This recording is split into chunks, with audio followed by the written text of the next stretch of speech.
Hey you! Me? Yeah, have you considered joining the Summoner cult? What?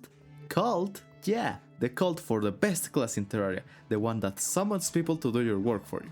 But you also need to get close to the bosses if you want to do good damage, and you also have the lowest defense in the game. That sounds like the worst class! No, believe me, it is the best. You can flex to people on the internet how good you are and how tryhard you are at Terraria. I guess that's okay. Perfect, so let's talk about Summoner. As the name says, you summon things, either minions or sentries. This takes slots, so you can summon an infinite amount of them. By default, your player has one minion slot and one sentry slot, which can be increased through armor sets, accessories and buffs. So by increasing your minions, you can pretty much have your own army to protect you. Alright everybody, today we're fighting a big enemy. But fear not, we're all gonna kill it together. Now give me your war scream. I'm still not convinced, those summons don't look threatening. You said an army and I just see animals. And also you're not doing anything besides dodging, that's boring. Oh, I'm not just dodging, I can do something. Introducing... whips. These were the soft class of weapons added so you wouldn't just dodge if you were playing pure summoner. Now, you can actually interact with the game, even if they're just different melee weapons. But we all love whips. Calamity mod. You may think whips are just another way to deal damage, but that's not the best part about whips. It's this little stat called tag damage. This thing gets applied to enemies that are hit by a whip. And what does it even do? When your minions attack tagged enemies, the whip's tag damage is added to the damage dealt. But 6 damage is way too little, it will barely do a difference. Trust me, it does a lot of difference, especially with lower damage fast attacking minions. But in shorter words, use the whip to make your minions stronger.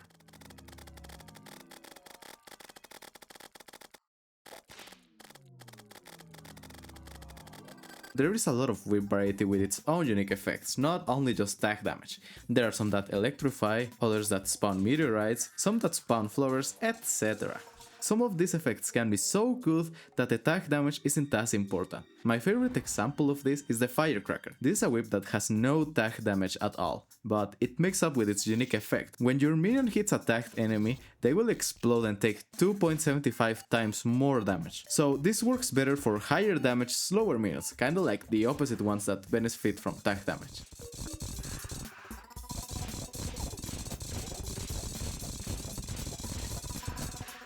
Hey, wouldn't it be amazing if you could use multiple whips to stack these tag bonuses and effects as in some kind of whip stacking? Hey, that again. Yes! Well, you used to, not anymore. Before the update 1.4.5, every hardcore tryhard summoner used like 5 whips to do insane damage. There were some people who loved it, others who said it was too complicated. A skill issue. But because the bigger and bolder update had planned to add new whips and real modifiers to minions rather than stealing the ones from Mage, Relogic had to do the reasonable thing of removing whip stacking, otherwise it would have been too OP. Nowadays you can only use one whip at a time, but personally I don't think Summoner misses out on a lot of DPS without whip stacking. Even if it was a lot of fun to use my left hand to move, jump, dash and constantly change weapons at the same time until my fingers hurt. So, how did you get Carpal Tunnel again? I already told you, I was whip stacking to do 300% more summon damage. I know, you told me that before, I just have no idea what any of that means. Anyway, that'll be $500,000. But you didn't do anything. Yeah, well, the treatment cost another 5 billion. The 500k was because you talked to me, okay? But enough about that, whips wouldn't be that useful if we didn't have minions. No, not that kind of minions. We do have quite a variety of minions, for example, a bird, Brain, a Señor, Frogs, a cat, Eva, a Celestial Dragon of Doom and Despair summoned by a staff forged from the fragments of a Stardust Celestial Pillar from space. Summon weapons are things you summon. Yeah, thank you. They will follow you, attack enemies either by hitting them or shooting. And of course, you can get a ton of minions to have your little army. Or have a single super strong minion.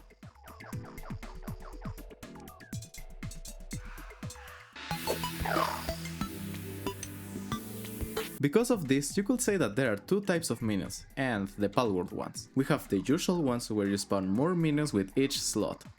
We have the one I call one-man army type, which are the ones that get stronger with each minion slot used.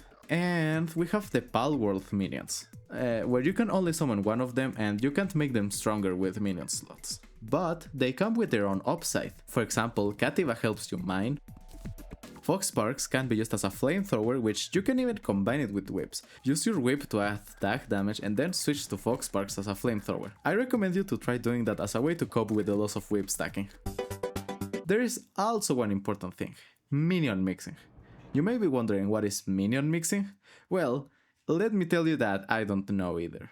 I don't have enough brain power to understand minion mixing, but if I had to explain it in the shortest words possible, due to static and local immunity frames, some minions don't benefit from having multiple of them, so it is better to mix them with other minions. Yeah, I don't understand as well. Oh, you're a fake fan. How do you not understand every single niche thing Summoner has? Don't you realize we're the most mechanically complex class? We have to constantly brag about how much we know about the game, why we have to maximize every single percentage of damage. You are a fake fan. How much defense do you have? Dos. How did you? Never mind. My armor set gave it to me, but at least I know about immunity frames. You didn't understood it until you watched Terra Steel's video, right? Yeah. Anyway, since I just mentioned defense, why don't we talk about Summoner's defense, or rather lack thereof? But you didn't mention Sentries, they're also a part of Summoner. Fine. We also have those.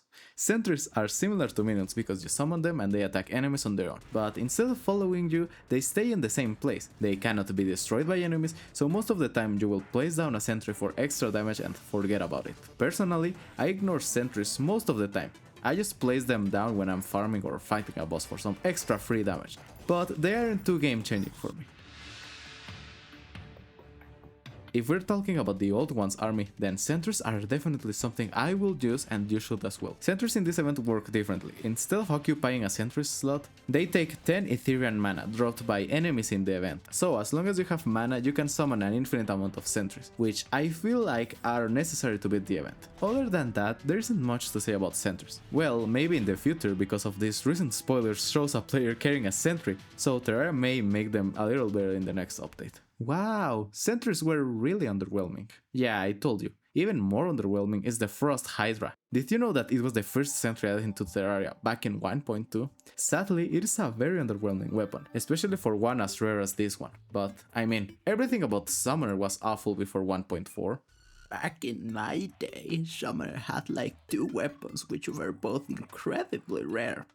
Summoner was so bad before the 1.4 update. Like, no joke, terrible weapons, most of them were unreliable to get, Summoner had no whips, so most encounters with enemies looked like this.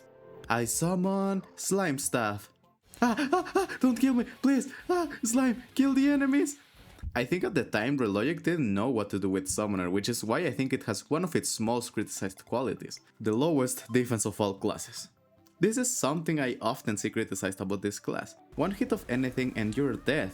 Back then, it made sense why Summoner had the lowest defense. I mean, if you're not attacking, you should only focus on dodging, which is why I think it was given such low defense. But nowadays, with whips encouraging players to get closer to deal damage, I think defense is really affecting Summoner, but I will say that it is also one of the most fun parts about it. There's just something so good about going close to enemies knowing that you can get obliterated in 2 hits. If Glass Cannon isn't your thing, you can actually do some defensive builds for Summoner. For example, a mixed build using different armor sets from other classes, or even better, the Old One's army sets. Those buff Summoner plus another class, so you can achieve a really good defense plus damage. But for me, the easiest way to increase your defense is to reforge everything to warding. Each warding accessory gives +4 defense, so you can get a notable buff in your defense, which I think it's enough to make Summoner survive longer, even if you sacrifice menacing accessories for the 4% extra damage. Which, speaking of modifiers, a common mistake for people that don't usually play Summoner is using crit chance modifiers like Lucky. Summoner does not have crit chance, well, not until very later in the game where you can add some crit chance or a very specific scenario. Other than that, Summoner does not get critical strikes, so if you see any accessory increasing crit chance, change it for something more useful like defense or damage. This was even worse when staffs used magic modifiers because it would get really useless stats. For example, the best Reforged would be mythical, but it was mostly useless because it increased crit chance, speed and reduced mana cost. All of those didn't apply to summon staffs. But thankfully, Red descended from the sky and gave us dedicated summoner modifiers, finally fixing another issue with summoner class. And these modifiers are really good, and of course, Fabled is the best one for summon weapons. Hello guys, this is Terra Still and I'm here to tell you why Fabled isn't the best modifier for some weapons. I will use really complex math and looking at Terraria numbers and how the Goblin determines the best modifier for weapons. What? In short words, use Ruthless on Desert Tiger and Stardust Dragon. Oh, and Ballistic for blade stuff. Okay then? I guess you're the expert. Yeah, this is just such a common mistake, just like when you... If we want to talk about common mistakes, I'll tell you some common mistakes. These 4 accessories that you're seeing are all the same. They don't stack, so don't waste an accessory slot thinking they stack. Forgetting that whip stacking is gone. Get over it, it's gone! Whips aren't a perfect crowd control weapon. They have a multi-hit penalty, so the more enemies you hit with a single strike, the less damage that you will do. There are some whips that have less multi-hit penalty than others. Well, I think those are some common mistakes, so are you now ready to play the greatest class of all time? I don't think so. It still doesn't seem like the greatest class as you make it up to be. I don't think I can have fun. Besides, if I want to use a close range weapon, why don't I play with melee that actually has defense? Oh, you player. When was the last time you did something different? When was the last time you played without using the Knight's Edge and then the Terra Blade? If you want to experience more fun, you should at least try something different. It's okay you want to stay in your comfort zone, but then you want to experience new things. This type of things that can change your perspective, those that build characters. So tell me, are you going to try Summoner? Why are you getting so motivational out of a Terraria class? Sorry, I got carried away. This was supposed to be a funny video. Quick, say something funny. Orangutan.